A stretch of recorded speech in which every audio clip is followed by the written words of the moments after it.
మంచి. ఎందుకని? వారంలో ప్రతి వారము శుక్రవారం వస్తుంది కదా. ప్రతి శుక్రవారము, వారంలో వచ్చే ప్రతి శుక్రవారం ఎందుకు మంచి వారం కాదు? ఈ శుక్రవారం మాత్రమే ఎందుకు మంచి శుక్రవారం అయింది? సిలువలో మరణించారు. మరణిస్తే మంచి దినమా? ఎప్పుడైనా ఎవరన్నా చనిపోయారనుకో మంచి దినమంటామా? సంతాప దినము, బాధపడే దినము, దుఃఖపడే దినము. కానీ యేసు ప్రభు మరణించిన రోజు మంచి రోజుగా, మంచి శుక్రవారముగా ఎందుకు మనము పరిగణిస్తున్నాము? కారణం ఏంటి? చాలా మంది ఏంటంటే మంచి శుక్రవారము అనగానే అదేంటండి మంచి చెడు అని ఏమి లేదు. దేవుడు రోజులను తయారు చేసినప్పుడు మొదటి రోజు, రెండవ రోజు, మూడవ రోజు, 4 రోజులు, 5 రోజులు, 6 రోజులు, 7 రోజులు చూస్తాం కదా. ప్రతి రోజును మంచి రోజు అని చెప్పారు దేవుడు. సడన్ గా రాగానే గుడ్ ఫ్రైడే అంటే మంచి రోజు అంటున్నారంటే మీరు దినాలను పాటిస్తున్నారు. అలా పాటించడం తప్పు. గుడ్ ఫ్రైడే, ఈస్టర్ దినాలను పాటించడం తప్పు అని చెప్పే వాళ్ళు కూడా ఉన్నారు. సరే, ఎందుకు? అప్పుడు గుడ్ ఫ్రైడే అంటే ఆ రోజు ఏదో మంచి జరిగింది కాబట్టి మంచి గుడ్ ఫ్రైడే పెట్టుకున్నాము. సరే, బైబిల్ ప్రకారం కాకుండా మన అడుగున జీవితంలో చాలా దినాలు పెట్టుకున్నారు జనాలు. ఇప్పుడు లవర్స్ డే అని, టీచర్స్ డే అని, చిల్డ్రన్స్ డే అని, ఫాదర్స్ డే అని, మదర్స్ డే అని, ఇండిపెండెన్స్ డే అని, ఇలా డాక్టర్స్ డే, నర్స్ డే. ఎందుకు పెడతారు పేరు? అంటే ఆ పేరుకి తగిన విధంగా చెప్పుకునే విధముగా ఆ రోజు ఏదో జరిగి ఉంటది. దానికి ఒక రీజన్ ఖచ్చితంగా ఉంటుంది. ఆ రీజన్ ని బట్టి అక్కడ ఆ పేరును పెట్టడం జరుగుతుంది. అయితే యేసు ప్రభు మరణించిన దినము మంచి దినము, మంచి వారము పరిగణించబడింది అంటే ఆ రోజు ఖచ్చితంగా ఏదో మంచి జరిగింది. ఏమి ఆ మంచి అనే విషయాన్ని మనం చూసినట్లయితే సహజంగా మంచివాడు మనం చూసాము. యేసు ప్రభు దగ్గరికి వచ్చి ఆ యవన అధికారి వచ్చి సద్బోధకుడా, గుడ్ మాస్టర్ అంటే మంచి బోధకుడా అన్నప్పుడు యేసు ప్రభు ఆయనతో ఏం చెప్పారు? ఏమయ్యా నన్ను మంచివాడు అంటున్నావు? మంచివాడు ఎవరు? దేవుడు ఒక్కడు మాత్రమే మంచివాడు అని చెప్పారు. అంటే ఏదైనా మంచి వస్తుందంటే దేవుని వలన మాత్రమే వస్తుంది. ఎందుకని మిగతా వాళ్ళు మంచి వాళ్ళు కాదా? మనం చూసాము, అందరూ పాపం చేసి దేవుడు అనుగ్రహించు మహిమను పొందలేకపోయారు. అందుకనే పాపము లేని వ్యక్తి యేసు ప్రభు.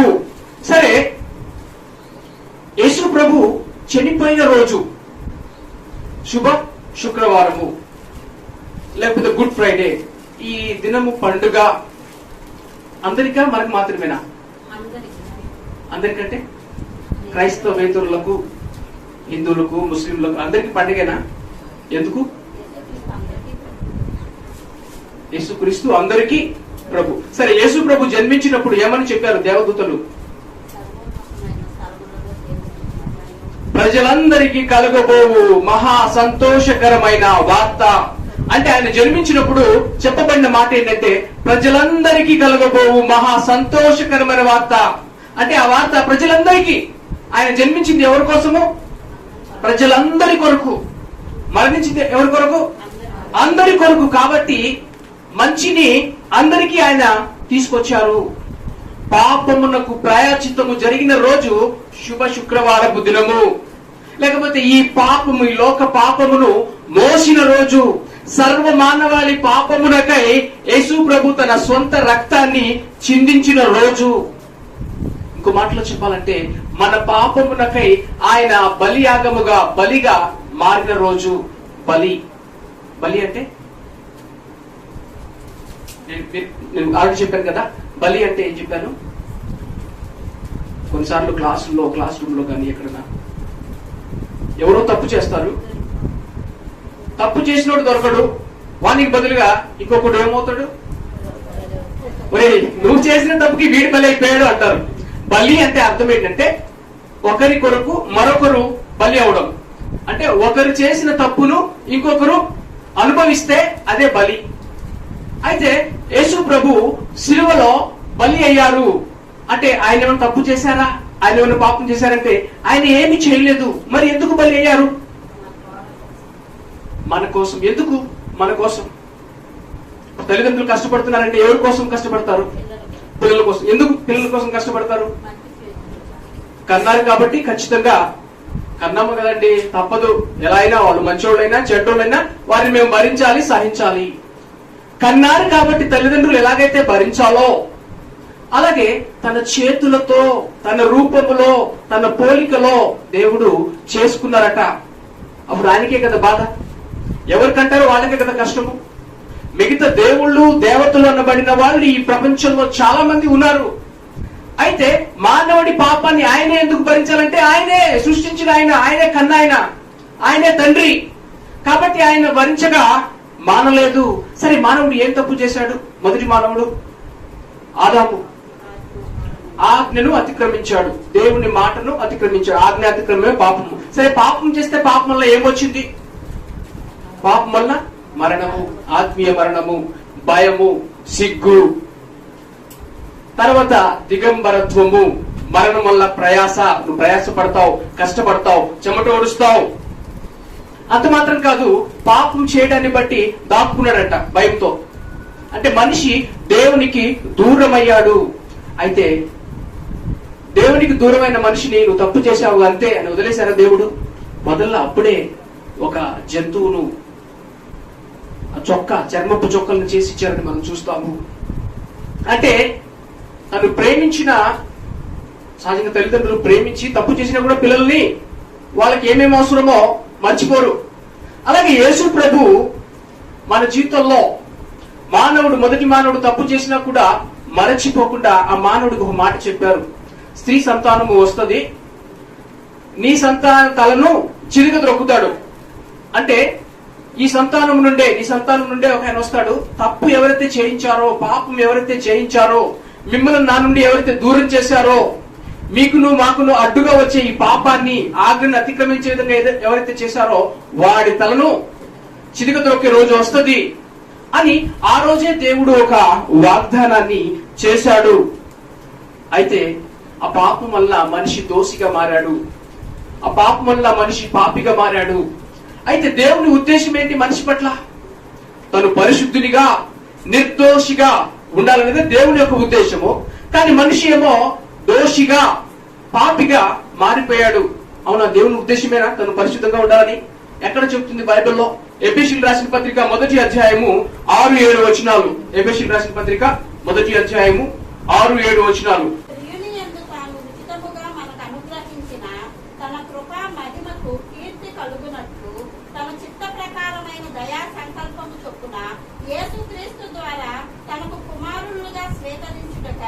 మనలను ముందుగా తన కోసము నిర్ణయించుకుని మనము తన ఎదుట పరిశుద్ధులమును నిర్దోషమునై ఉండునని జగత్తు పునాది వేయబడక మునుపే ప్రేమ చేత ఆయన క్రీస్తులో మనలను ఏర్పరచుకొనెను. దేవుడంట మనల్ని ఏర్పరచుకున్నారట. ఎవరిలో? క్రీస్తుల్లో దేవుడు మనల్ని ఏర్పరచుకున్నారు. అయితే ఎప్పుడు ఏర్పరచుకున్నారు? జగత్ పునాది వేయబడక మునిపే. అంటే ఈ జగత్తుకి, భూమి ఆకాశంలో ఏమి సృష్టించబడక మునిపే దేవుడు క్రీస్తులో, ఆయన పోలికలో, ఆయన రూపంలో మనల్ని ఆయన ఏర్పాటు చేసుకున్నారట. ఎలాగ మనం ఉండాలని? ఆయన ఎదుట నిర్దోషులుగాను, పరిశుద్ధులుగాను ఉండడానికి. ఎందుకంటే అది ఆయన చిత్తం. మనం నిర్దోషులుగాను, పరిశుద్ధులుగా ఉండాలని దేవుని యొక్క చిత్తమట. అయితే ఆయన దయ సంకల్పము చొప్పున యేసు క్రీస్తు ద్వారా తనకు కుమారులను స్వీకరించుటకై మనలను ముందుగా తన కోసం నిర్ణయించుకొనిన, అంటే యేసు క్రీస్తు ద్వారా మరలా మనము కుమారులుగాను, కుమార్తెలుగాను దేవుని ఎదుట ఉండాలన్నదే దేవుని యొక్క ఉద్దేశము. దేవునికి దూరమైన మానవాన్ని మరలా దేవుడు దగ్గర చేశారు. అంత మాత్రం కాదు, యేసు ప్రభు శిలువలో చిందించిన రక్తము మన దోషారోపణ, ఆ మనస్సాక్షిని కూడా కడుగుతుంది. అయితే ఈ మన దేశంలో మనం చూసినట్లయితే రక్షించబడాలి అంటే,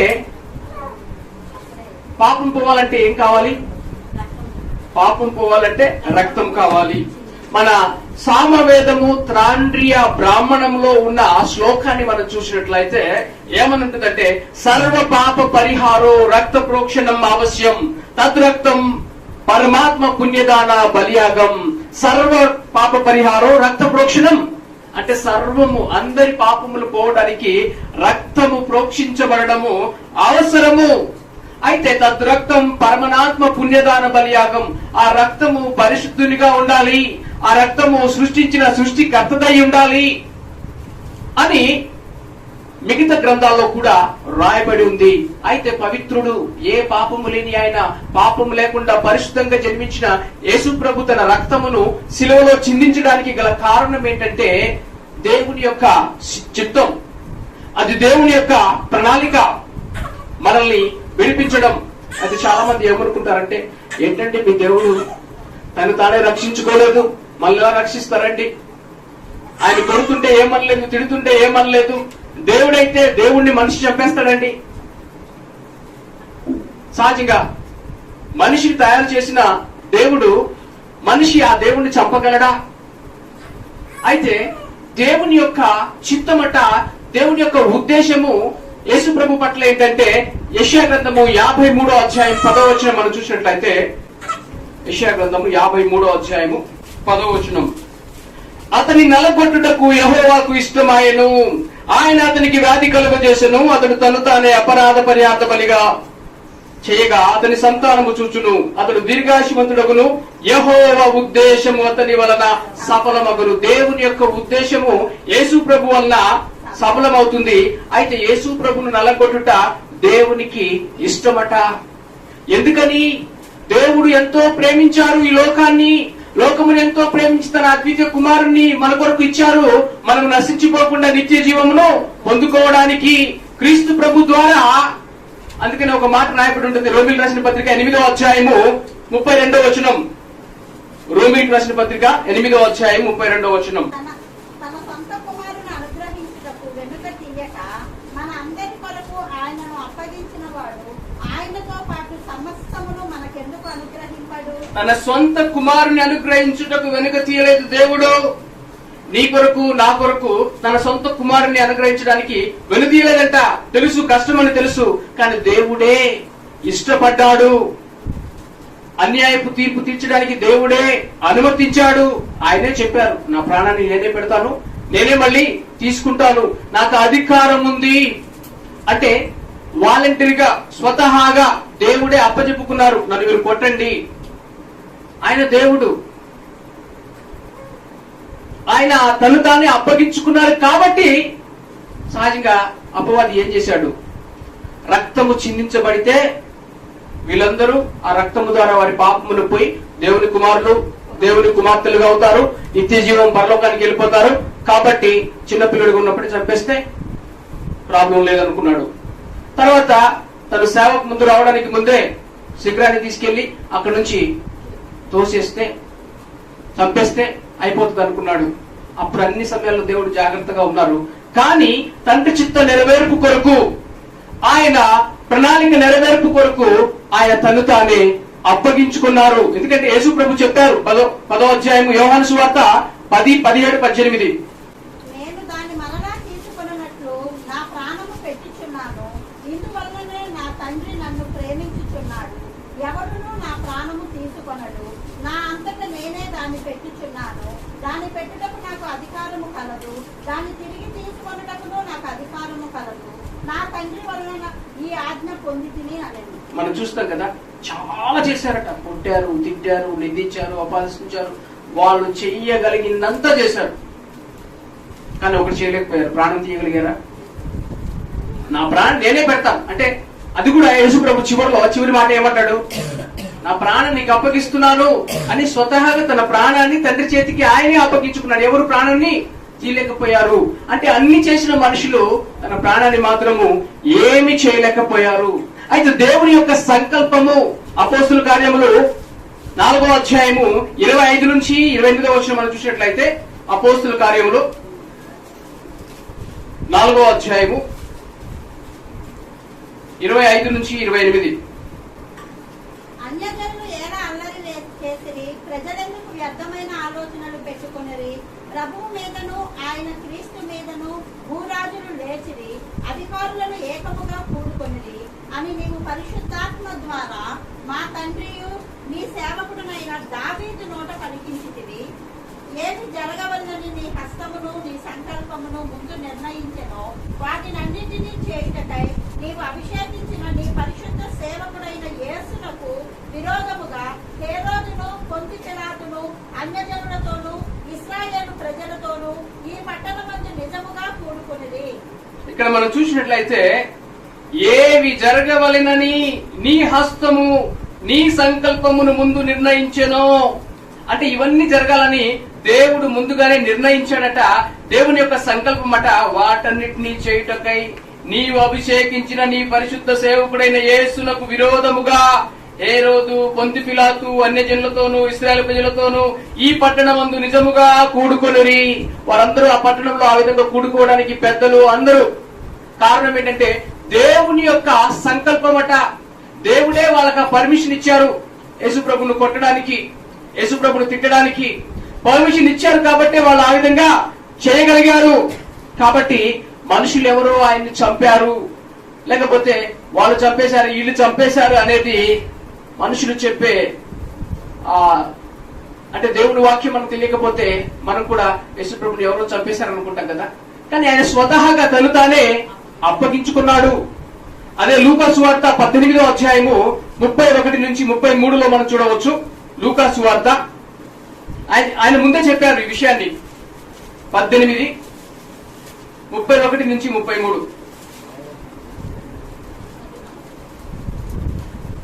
ఆయన తన 12 మంది శిష్యులను పిలిచి, ఇదిగో యెరూషలేమునకు వెళ్ళుచున్నాము, మనిషి కుమారుని గూర్చి ప్రవక్తల చేత రాయబడిన మాటలన్నీ నెరవేర్చబడును. ఆయన అన్యజనులకు అప్పంపబడును. వారు ఆయన అపహాసిస్తారు, అవమానిస్తారు, ఆయన మీద ఉమ్మి వేస్తారు, ఆయన్ను కొరడాలతో కొట్టి చంపుదురు. 3వ దినమున ఆయన మరలా లేచునని. అంటే యేసుప్రభు ముందే చెప్పారు, నన్ను కొడతారయ్యా, మనం అక్కడికి వెళ్తున్నాం కదా అని తన శిష్యులతో చెప్తున్నారు. మనం అక్కడికి వెళ్తే నన్ను అపహాసిస్తారు, వాళ్ళు నన్ను కొడతారు, నన్ను అవమానిస్తారు, నన్ను చంపేస్తారు, కానీ నేను 3వ దినమున నేను తిరిగి లేస్తాను. అయితే తెలిసి తెలిసి మరణాన్ని, తెలిసి తెలిసి అవమానమును, తెలిసి తెలిసి సిగ్గును, తెలిసి తెలిసి మానవ పాపమును తన మీద వేసుకోవడానికి కారణం ఏంటంటే నిన్ను నన్ను ఆయన ప్రేమించాడు కాబట్టి, ఈ మానవాళిని ఆయన ప్రేమించారు కాబట్టి తను తానే మన కొరకు ఆయన అప్పగించారు. పాపం వల్ల వచ్చిన మరణము, ఆ మరణ భయము నుండి విడిపించడానికి, ఆ మరణమునకు కారణమైన ఆ సాతాన్ని జయించడానికి ఆయన వచ్చినట్టుగా హెబ్రీయులకు రాసిన పత్రిక 2వ అధ్యాయము 14-15లో మనం చూడవచ్చు. హెబ్రీయులకు రాసిన పత్రిక 2వ అధ్యాయము 14-15. ఆ పిల్లలు రక్త మాంసములు గలవారైనందున ఆ ప్రకారమే మరణము యొక్క బలము గలవానిని, అనగా అపవాదిని మరణము ద్వారా నశింపచేయుటకును, జీవిత కాలమంతయు మరణ భయము చేత దాక్ష్యములకు లోబడిన వారిని విడిపించుటకును ఆయన కూడా రక్త మాంసములలో పాలివాడాయను. ఇక్కడ యేసు ప్రభు రక్త మాంసములలో పాలివాడవడానికి, శరీరధారిగా అవడానికి మనము కారణాన్ని మనం చూసినట్లయితే, మరణము యొక్క బలము గలవానిని, అనగా అపవాదిని మరణము ద్వారా నశింపజేయడానికి. మనిషి ఈ లోకంలో ఎవరికి భయపడినా, భయపడకపోయినా, ఏ జబ్బుకు భయపడినా, కరోనాకు భయపడినా, భయపడకపోయినా మరణానికి భయపడతాడు. ఎందుకంటే మరణం అంటేనే అందరికీ భయము. అయితే ఆ మరణము యొక్క బలము గలవాడు వానిని, అపవాదిని మరణము ద్వారా నశింపచేయడానికి, జీవిత కాలమంతయు మరణ భయము చేత దాస్యము లోబడిన వారిని విడిపించడానికి, జీవిత కాలమంతయు బహుశా అనుదిన జీవితంలో చూస్తే ప్రతిరోజు భయపడతారు. ఇక్కడేం జరుగుతుందో, అక్కడేం జరుగుతుందో, ఇలా జరుగుతుందో, అలా జరుగుతుందో. అంటే ఇలా ఉన్న వారిని విడిపించడానికి, జీవిత కాలమంతయు మరణ భయము చేత దాస్యముకు లోబడిన వారిని విడిపించుటకు, అంటే ఆ మరణ భయాన్ని తీసివేయడానికి. నిజంగా మరణ భయమే లేకపోతే ఇక మిగతా భయాలని పెద్ద భయాలే కాదు. అంటే రూట్ మరణము, పాపం వల్ల వచ్చే జీతము మరణము. అంటే ఆ జీతము, ఆ రుణాన్ని, ఆ అప్పును ఆయన తీసేస్తే ఇంకా బాధపడాల్సిన అవసరం లేదు, భయపడాల్సిన అవసరం లేదు. సహజంగా మనుషులు దేనికి భయపడతారు? అమ్మో శాపం వస్తుందేమో, పాపం వస్తుందేమో, ఇది వస్తుందేమో, అది వస్తుందేమో, అంటే రకరకాల భయము. వాటి నుంచి విడిపించడానికి ఆయన ఈ లోకానికి వచ్చారు. అయితే మనం చూసినట్లయితే మనకు తెలుసు పాపం ఏం చేస్తుంది మనిషికి. పాపము, అబాధము, సంతోషంగా ఉన్నారు ఏదైనా తోటలో, కానీ ఆ సంతోషము, సమాధానము, నెమ్మది, దేవునితో సంబంధము, సమాధానం అన్ని పోగొట్టుకున్నారు. ఒక రకంగా చెప్పాలంటే పాపం మనిషికి అశాంతిని, అసమాధానమును, గొడవల్ని ప్రతిదీ తీసుకొస్తుంది. పాపం వల్లే సమస్యలు సమస్తం వస్తాయి. అయితే ఆ పాపంలో వచ్చే సమస్తాన్ని తీసివేయడానికి, మనిషికి శాంతిని, సమాధానమును, దీర్ఘశాంతమును, ప్రేమను ఇవ్వడానికి యేసు ప్రభు ఈ లోకానికి వచ్చారు. ఒక చిన్న సంఘటన ఆల్రెడీ మీకు చెప్పాను. ఒకసారి ఒక అబ్బాయి బావిలో పడిపోయారట. బావిలో పడిపోతే చూసేవాళ్ళు, దారిలో వెళ్ళే వాళ్ళని ఆ బావిలో పడిన అబ్బాయి రక్షించండి, రక్షించండి, రక్షించండి అని చెప్పి అరుస్తా ఉన్నాడంట. ఆ అబ్బాయి అరుస్తా ఉంటే ఒక ఆయన చూసి, దారిలో పోయి ఆయన చూసి, రే నాయనా, నీకు ఈత రాదు కదరా, ఎందుకు నువ్వు అక్కడికి వెళ్ళావు? ఆ బావి దగ్గర నువ్వు ఎందుకు వెళ్ళావు? సరే నేను చెప్తాను, ఒకటి చెయ్యి. ఏం చేస్తావు అంటే, నీ చేతులు ఊపు, నీ కాళ్ళు ఊపు, నువ్వు వచ్చేస్తావు బయటికి. సహజంగా మతం చెప్పేది అదే. ఏ మతమైనా కూడా నిన్ను రక్షించుకో, నువ్వు పాపం నుంచి రావడానికి, శాపం నుంచి రావడానికి, నీ భయం నుంచి రావడానికి, నువ్వు దాని నుంచి బయటికి రావాలనుకుంటున్నావా, నీ ప్రయత్నం నువ్వు చెయ్యి అని మతం చెబుతుంది. అయితే మరొక వ్యక్తి చూశాడట, అయ్యా నువ్వు రక్షించయ్యా, ఆయన నడుస్తుంటే ఆయన చూశాడట. ఆయన కొంచెం తెలిసిన ఆయన చూడగానే, ఒరే అబ్బాయి నువ్వు తుంటురోడివిరా, నాకు తెలుసు. నార్మల్ గా మనకు తెలిసిన వాళ్ళు అనుకో, మన గురించి తెలిసిన వాళ్ళు అనుకో, అలాగే చెప్తారు కదా, నాకు తెలుసురా, నీకు అలాగే జరగాలరా, నువ్వు తుంటురోడివి, నువ్వు అక్కడ ఎందుకు వెళ్ళావు, నీకు అలాగే జరగాలి అంటే కర్మ, నీ కర్మ నువ్వు అనుభవించాలి. అంటే కొన్నిసార్లు అంటారు కదా, కర్మ పాపము, జన్మ పాపము భరించాలి. అవునండి, వాళ్ళ అమ్మ నాన్న అలాంటి వాళ్ళండి, వాళ్ళ తాతలు అలాంటి వాళ్ళండి, వాళ్ళ కుటుంబంలో అలా జరిగిందండి, వాళ్ళ కుటుంబం బ్యాక్గ్రౌండ్ అలా ఉందండి, కాబట్టి వీళ్ళకి కూడా అలా జరుగుతుందండి. నార్మల్ గా కర్మ పాపము, జన్మ పాపం అలా చెప్తారు కదా. అయితే ఆ కర్మ పాపాన్ని, ఆ జన్మ పాపాన్ని తీసివేయడానికి యేసు ప్రభు వచ్చారు. సరే, అబ్బాయి పడిపోయారు కదా బావిలో. ఎవరో ఆ న్యూస్ ని ఆ అబ్బాయి వాళ్ళ నాన్నగారికి చెప్పారట. నాన్నగారు చెప్తే నాన్నగారు ఆమాంతంగా పరిగెత్తుకుంటూ వచ్చి ఆ అబ్బాయిని దూకి రక్షించారట. అంటే యేసు ప్రభు చేసే కార్యం ఏంటంటే, ఆయన నీ పాపానికి నువ్వే పోవాలరా, నీ జన్మ పాపము, కర్మ పాపము నువ్వు భరించాలి అని మనల్ని అలా కర్మ పాపానికి, జన్మ పాపానికి వదిలేసి ఆయన కాదు. లేదంటే నీ ప్రయత్నం నువ్వు చేయి, నువ్వు జయించాలంటే ఇలా చేయి, అలా చేయి, ఏమీ లేదు. ఆయన మన చేత కాదనే, మన బలహీనతను మనం జయించలేమని, మన పాపమును మనం జయించలేమని ఆయన మన బలహీనతను ఆయన మీద వేసుకున్నారు. మన పాపము తీసివేయడానికి ఆయన ఈ లోకానికి వచ్చారు. అయితే మనం గ్రహించాలి, సిలువ ఎందుకు, సిలువకు అంత ప్రాధాన్యత ఇస్తామంటే నమ్మాలి, విశ్వసించాలి. నశించుచున్న వానికి సిలువను కూర్చిన వార్త వెరితనమట. అయితే రక్షింపబడుచున్న మనకు దేవుని శక్తి. రక్షించబడాలంటే చూసి, బుద్ధిగంత నివాసుల నా వైపు చూసి రక్షణ పొందుడి, దేవుడును నేనే, వేరే దేవుడు లేరు. ఆయన సిలువను చూసినప్పుడు ఎస్, ఆయన నా పాపను భరించారు, ఆయన నా శాపాన్ని భరించారు, నా బలహీనతను భరించారు, నా కొరకు మరణించారు. ఎందుకంటే సర్వ మానవుని పాపం పోవడానికి ఆయన లోకానికి వచ్చారని ఎవరైతే నమ్ముతారో, విశ్వసిస్తారో, వారు పాపము నుండి, శాపము నుండి, ఆ భయము నుండి, వాటన్నిటి నుంచి బయటకు వచ్చే అవకాశం ఉంది. ఒకవేళ నమ్మకపోతే అవకాశం లేదు. రక్షణ కూడా ఆయన మరణించి తిరిగి లేచారని, పునరుద్ధరణ లేచారని నమ్మి విశ్వసిస్తే, నా పాపాన్ని భరించారని విశ్వసిస్తేనే రక్షణ, లేకపోతే రక్షణ లేదు. అంటే సిలువ సముద్రంలో ఓడ వెళ్తుంటే ఆ ఓడకి చుక్కాని వంటిది. ఈ సముద్రం అనే, ఈ మహాసముద్రం అనే ఈ భూమి మీద మనం ఉన్నాము.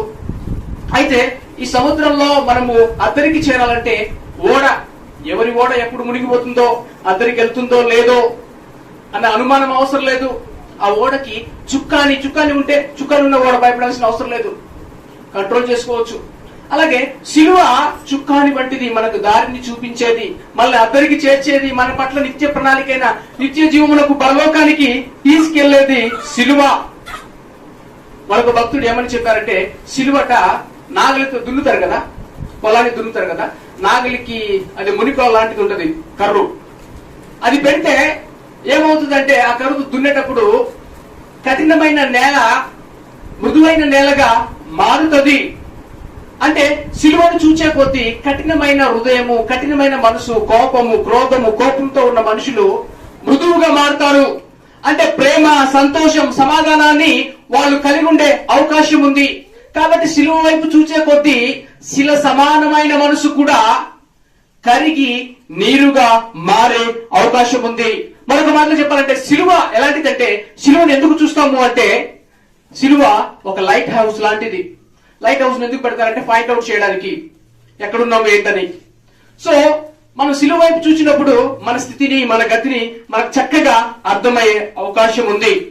అందుకని యేసు ప్రభు ఏమని చెప్పారంటే, ఎవరైనా నన్ను వెంబడింపగోరినేలా తన సిలువను ఎత్తుకొని నన్ను వెంబడించాలి. సిలువ ఒక రకంగా చెప్పాలంటే యాంటీబయాటిక్. అంటే ప్రతిదిని మన జీవితంలో వచ్చే శోధన, శ్రమలు, వాటన్నిటిని అధిగమించడానికి మనకు శక్తినిస్తుంది సిలువ. కాబట్టి సిలువకు మరొక అర్థాలు చెప్పండి మీరు, మీకు తెలిసింది. సిలువ దేనికి సాదృశ్యం? సిలువ తగ్గింపుకు, దీనత్వమునకు, వినయమునకు, విధేయతకు. కాబట్టి సిలువ యేసు ప్రభు తన్ను తాను ఉపేక్షించుకొని, అంటే డినాయింగ్, అంటే నిన్ను ఉపేక్షించుకోవాలి. సహజంగా షుగర్ వచ్చిన వాళ్ళు ఎక్కువ తినగలరు కానీ తినకుండా ఉండాలి, తాగగలరు కానీ తాగకుండా ఉండాలి. అంటే ఒక రకంగా చెప్పాలంటే ఉపేక్షించుకోవడం అంటే మనము తిట్టగలము కానీ తిట్టకుండా ఉండాలి, కొట్టగలము కానీ కొట్టకుండా ఉండాలి, తప్పు చేయగలము కానీ తప్పు చేయకుండా ఉండడమే మనము ఉపేక్షించుకోవడము. సహజంగా ఎవరికి కూడా ఉపేక్షించుకోవడము ఇష్టం ఉండదు. మనం ఉపేక్షించుకోవడము, తగ్గించుకోవడము ఇష్టం లేకపోతేనే సమస్యలు వస్తాయి. గొడవలు కానీ, విడాకులు కానీ, కోర్టు కేసులు కానీ. మనం తగ్గించుకోవడానికి ఇష్టపడకపోతే చాలా సమస్యల్ని మనం భరించే అవకాశం ఉంది. అయితే సిలువ వైపు చూచినప్పుడు దేవుడు మనకు బలమును అనుగ్రహిస్తారు. అయితే సిలువ ఆ దినాన జరిగిన మంచి ఏంటంటే, సిలువను మనం చూసేటప్పుడు, నాకు ఇప్పుడు ఏదైనా ఒక మందు దొరకో, ఏదైనా జబ్బు వచ్చింది, దానికి మందు దొరికిందంటే ఎంత ఆనందిస్తాం. మన అనుదిన జీవితంలో మనకు వచ్చే శోధన, కష్టము, బాధ, ప్రతిదికి సిలువలో మందుంది. దేవుడు సిలువలో మన కొరకు అది పెట్టారు. యోహాను సువార్త 18వ అధ్యాయము 5-6 వచనాలు మనం చూసినట్లయితే, యోహాను సువార్త 18వ అధ్యాయము 5-6 వచనాలు. వారు నజరేయుడైన యేసుని ఆయనకు ఉత్తరమియ్యగా, యేసు ఆయనను నేనే అని వారితో చెప్పెను. ఆయనను అప్పగించిన యూదాయు వారి యొద్ద నిలుచుండెను. ఆయన నేనే ఆయనని వారితో చెప్పగా వారు వెనుకకు తగ్గి నేల మీద పడిరి. ఇక్కడ మనం చూసినట్లయితే యేసు ప్రభువును పట్టుకోవడానికి వచ్చారట. యేసు ప్రభువును పట్టుకోవడానికి వచ్చారు. పట్టుకోవడానికి వచ్చినప్పుడు శిష్యులు ఉన్నారు, యేసు ప్రభు ఉన్నారు. వారు యేసు ప్రభు ఎవరా అని చూస్తా ఉన్నారు. వాళ్ళు యేసు ప్రభు దగ్గరికి వెళ్ళగానే యేసు ప్రభును పట్టుకోపోయినప్పుడు యేసు ప్రభు ఏం చెప్పారు అక్కడ? నేనే అని చెప్తే ఏం జరిగింది అక్కడ? కొంతమంది గ్రంథాలు ఏం చెప్తారంటే దాదాపు 50 మంది పడిపోయారట. యేసు ప్రభు ఎవరగానే నేను అని యేసు ప్రభు నేనే అని ఒక మాట చెప్పగానే 50 మంది పడిపోయారు. అంటే ఒక్క మాట అంటేనే 50 మంది పడిపోయారు. అలాంటిది ఆయన ఏదైనా చెయ్యాలనుకున్నారు అనుకో, ఉంటారు అక్కడ ఆ జనాలు వచ్చిన వాళ్ళు, పట్టుకోవడానికి వచ్చిన వాళ్ళు. అంటే ఆయన దేవుడు. అంటే నేనే అనేది దేవుణ్ణి సృష్టిస్తుంది.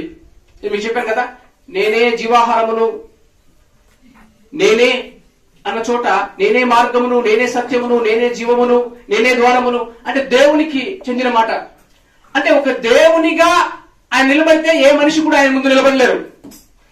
కానీ మానవాళిగా, మానవ రక్త మాంసంతో ఆయన ఎందుకు వచ్చారంటే, మానవులైన మనల్ని దేవునితో, పరిశుద్ధుడైన దేవునితో సంధి చేయడానికి, పరిశుద్ధుల దేవునితో సమాధానపరచడానికి, మన స్థానాన్ని తీసుకోవడానికి ఆయన వచ్చారు. ఒక సంఘటన చెప్పి నేను ముగిస్తాను. 1 పేతురు 2వ అధ్యాయము 24వ వచనం. 1 పేతురు 2వ అధ్యాయము 24వ వచనం. మనము పాపముల విషయమై చనిపోయి నీతి విషయమై జీవించినట్లు ఆయన తానే తన శరీరమందు మన పాపములను మ్రాను మీద మోసుకొనెను. ఆయన పొందిన గాయముల చేత మీరు స్వస్థత పొందుతారు. ఇక్కడ మనం చూసినట్లయితే ఆయన తానే తన శరీరమందు మన పాపములను మ్రాను మీద మోసుకొనెను. అంటే శిలువ మీద ఆయన తానే మన పాపములను మోసాడు. ఆయన పొందిన గాయముల చేత మీకు స్వస్థత. నెపోలియన్ పరిపాలన కాలంలో ఏముండేదంటే ఒక లాటరీ పద్ధతులు ఉండేవట. నెపోలియన్ పరిపాలన చేస్తున్న దినాల్లో ఫ్రెంచ్ దేశంలో ఆ ఫ్రెంచ్ సైనికుల్ని పంపించాలంటే, సైన్యంలోకి యుద్ధంలోకి పంపించాలంటే వారు లాటరీ తీస్తారు. ఎవరి పేరైతే వస్తుందో, అంటే పురుషుల్నే పంపిస్తారు యుద్ధాలకి, సైన్యానికి పురుషుల్నే పంపిస్తారు. కాబట్టి ఆయన కాలంలో ఏంటంటే లాటరీ తీసినప్పుడు ఎవరి పేరు వస్తే వాళ్ళు సైన్యంలో యుద్ధానికి వెళ్ళాలి.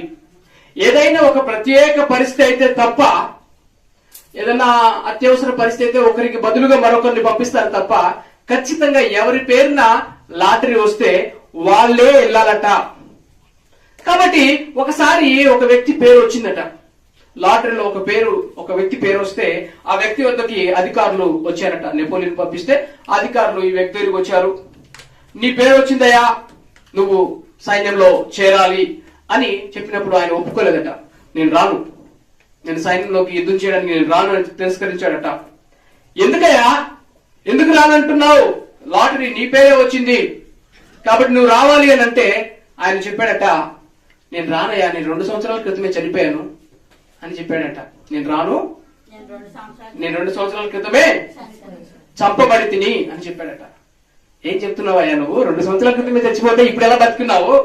నువ్వు ఇప్పుడు ఉన్నావంటే బతికే ఉన్నావు కదా, మరి 2 సంవత్సరాల క్రితం చనిపోయానంటావు ఏంటి అని చెప్పారట. అప్పుడు అధికారులు ఆ విధంగా చెబుతుంటే ఆయన మళ్ళీ తిరస్కరిస్తున్నాడట.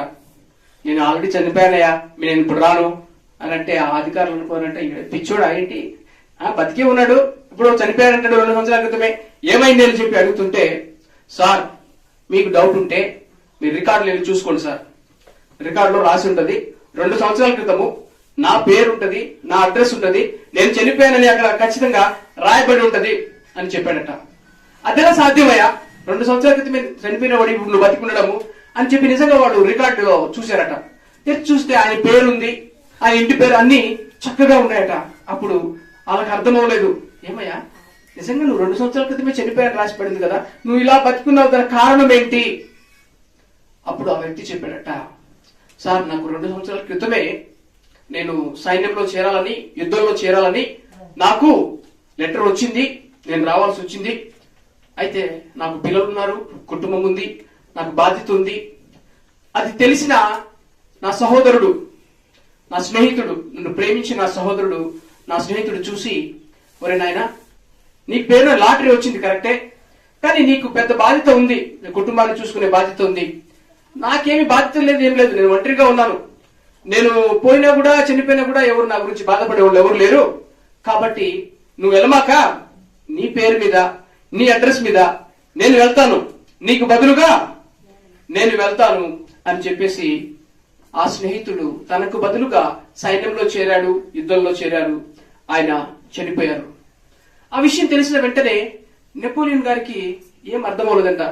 నెపోలియన్ చక్రవర్తికి విషయం చెప్పినప్పుడు ఆయన ఒక్కసారి ఆశ్చర్యపోయి, అవునా, అయితే ఆల్రెడీ అతనికి బదులుగా ఆ వ్యక్తి చనిపోయారు, కాబట్టి ఈ వ్యక్తి చనిపోవాల్సిన అవసరము లేదు అని చెప్పి అతని స్థానంలో ఈ వ్యక్తి మరలా యుద్ధానికి పంపించాల్సిన అవసరము రాలేదు. కారణం ఏంటంటే అతనికి బదులుగా ఆల్రెడీ తన స్నేహితుడు మరణించాడు. కాబట్టి ప్రియులారా, యేసు ప్రభు సిలువపై మన పాపములను స్వతహాగా వాలంటరీగా మనం భరించలేమని, మన పాపమును మనం భరించలేమని, మన శాపమును మనం భరించలేమని, అది మన వల్ల కాదని ఆయనే మనకు బదులుగా సిలువలో మన అతిక్రమములను, మన దోషములను, అందుకే మనం చదివాం కదా 53వ అధ్యాయం యెషయా గ్రంథం, మన అతిక్రమముల కొరకు ఆయన నల్లగొట్టబడ్డాడు, మన దోషం ఆయన మీద పడింది. ఆయన బలి పశువుగా మారడానికి, ధర్మశాస్త్ర సంబంధంగా ధర్మశాస్త్రం పాటించకపోతే శాపము, ఆ శాపాన్ని ఆయన మీద వేసుకున్నాడు. ఆ త్యాగం వలన, ఆయన చేసిన బలియాగం వలన నీవు నేను రక్షింపబడుటకు. అయితే మనం అది గ్రహించాలి. నాకు బదులుగా ఒకవేళ ఎప్పుడైనా సరే నీ పాపమో, శాపమో, బలహీనతనో ఏదో ఒకటి నిన్ను వెంటాడొచ్చు, నీకు తెలుసా పలానా జరగడాన్ని బట్టి ఇలా జరుగుతుంది, పలానా విషయాలను బట్టి ఇలా జరుగుతుంది నీకు అని నీ మనసే నీకు చెప్పవచ్చు. అయితే నువ్వు చెప్పాలి, నాకు బదులుగా నా తరపున నా పాపాన్ని భరించిన దేవుడున్నాడు, నా శాపాన్ని భరించిన దేవుడున్నాడు, నా రోగమును భరించిన దేవుడున్నాడు, నా కొరకే నలగ కొట్టబడిన దేవుడున్నాడు. ఆయన నాలన్నీ భరించారు, నేను మంచిగా ఉండడానికని చెప్పి ఆయన ద్వారా నేను జీవిస్తాను అని ధైర్యంగా మనం చెప్పినట్లయితే, ఆయన శిలువ రక్తమును, ఆయన బలియాగమును మనం నమ్మినట్లయితే, మన బలహీనత నుండి, మన పాపము నుండి, మన శాపము నుండి మనము జయించగలము. అందులో విడుదలను, విమోచనను మనం చూడగలము. కాబట్టి ఈనాడు శిలువ బలియాగమును జ్ఞాపకం చేసుకునే మనము, యేసు ప్రభు శిలువలో చేసిన కార్యములు జ్ఞాపకం చేసుకునే మనము గ్రహించవలసిన గొప్ప విషయం ఏంటంటే, ఈ రోజు నాకు మంచి రోజు. ఎందుకంటే నాకు బదులుగా నా పాపాన్ని ఆయన భరించారు, నాకు బదులుగా నా శాపాన్ని ఆయన భరించారు. నాకు శాపం కోసమో, పాపం కోసమో, మరణం కోసమో నేను భయపడాల్సిన అవసరము లేదు. ఎందుకని ఆయన భరించారు, ఆయన సహించారు అని ఆయన యందు మనం ఆనందించడము, అదే మనకు నిజంగా శుభ శుక్రవారము, అదే మనకు మంచి శుక్రవారం. మనకు మంచి జరిగింది. కారణం ఏంటంటే మన చెడును ఆయన తీసుకొని ఆయన మంచిని మనకిచ్చారు. ఎందుకంటే ఆయన మంచివాడు, ఆయన తప్ప వేరే మంచివాడు లేరు. మనమందరం పాపులమని బైబిల్ సెలవిస్తా ఉంది. అయితే ఆయన దగ్గరికి వెళ్ళి, ప్రభువా నేను పాపిని, నా పాపాలు క్షమించు, నా పాపాన్ని నువ్వు భరించినందుకు వందనాలు, నా శాపాన్ని నువ్వు భరించినందుకు వందనాలు, నా కొరకై నువ్వు నలగొట్టబడినందుకు వందనాలు, నాకు నీ శాంతిని, అందుకని దేవుడు చెప్పాడు కదా, నా శాంతినే నీకు అనుగ్రహిస్తా, నా సమాధానాన్ని నీకు అనుగ్రహిస్తా. కాబట్టి ఆయన శాంతిని మనకిస్తారు, ఆయన ప్రేమను మనకిస్తారు, ఆయన పరిశుద్ధతను మనకిస్తారు. మన పాపాన్ని ఆయన తీసుకుంటారు, మన పాపాన్ని ఆయన తీసుకొని ఆయన పరిశుద్ధతను మనకు అనుగ్రహిస్తారు. ప్రభా నాకు అనుగ్రహించండి, నా ఈ బలహీనతను తీసివేయండి, నా ఈ రోగాన్ని తీసివేయండి. ఎందుకంటే ఆయన గాయపరచబడింది మన రోగం కొరకే బైబిల్ సెలవిస్తా ఉంది. కాబట్టి ఏదున్నా సరే ఈ లోకంలో మనం భరించే, సహించే వల్ల కానీ ఏదున్నా సరే ఆయన దగ్గర చెబితే సమస్తమునకు ఆయన దగ్గర మనకు ఇరుగుడు ఉంది. సమస్తమునకు సిలువలో మనకు మందుంది. ఆ మందును మనము వాడుకొని ఆనందంగా, సంతోషంగా ఉండాలన్నదే ఆయన ఉద్దేశము. ఆ మంచిని దేవుడు మన వ్యక్తిగత జీవితంలో, మన కుటుంబ జీవితంలో, మన బంధుమిత్రులకు కూడా అటువంటి కృపా ప్రభు మనకు అనుగ్రహించాలని చిన్న ప్రార్థన చేసుకుందామా? చిన్న ప్రార్థన చేద్దాం. తండ్రి, మమ్మల్ని ప్రేమించి మా కొరకే మీరు బలి అయినందుకు నీకు వందనాలు.